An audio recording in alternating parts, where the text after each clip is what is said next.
Les Gilets jaunes mobilisés ce matin aux alentours de 4h30 pour organiser un barrage à l'entrée de l'aéroport de Pau. Ils étaient une trentaine autour du rond-point d'accès au parking, obligeant les voyageurs à rejoindre l'embarquement à pied. Les Gilets jaunes ont été dispersés un peu avant 7h par les gendarmes, mais leur mobilisation ne faiblit pas. Les Gilets jaunes de l'agglomération paloise ont prévu de se réunir demain soir pour décider des prochaines actions. Lors de leur dernière réunion, ils avaient validé le principe d'une manifestation tous les samedis du mois de janvier au départ de la place de Verdun à Pau. 25 militants de l'association Busy ont investi ce lundi matin les locaux d'Issardcos qui gèrent l'accueil des mineurs isolés pour le département des Pyrénées-Atlantiques.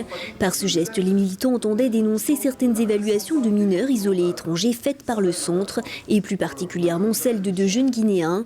Alors qu'ils étaient placés sous la protection du département et de l'ASE 64, les 2 jeunes avaient été incarcérés à la prison pour majeurs de Bayonne sans qu'aucune évaluation préalable ne soit ordonnée, expliquait ce matin l'association aux médias. La police a été appelée sur les lieux pour disperser les manifestants. 170 élus basques demandent à l'État de reprendre le dialogue sur le rapprochement des prisonniers basques. Dans cet appel, ils demandent au gouvernement français de prendre en compte la situation des prisonniers, mais aussi la reconnaissance des souffrances de toutes les victimes afin de mettre en place un processus de paix solide et durable au Pays basque. Les élus participeront samedi à une manifestation initiée par le mouvement Baké Bidéa. 2 marches se dérouleront simultanément à Bayonne et à Bilbao.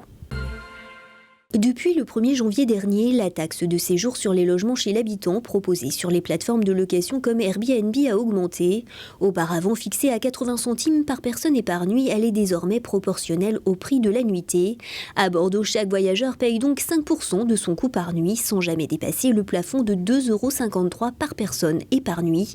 Un barème voté en septembre 2018 par la métropole bordelaise pour lutter contre la concurrence jugée déloyale par les hôteliers.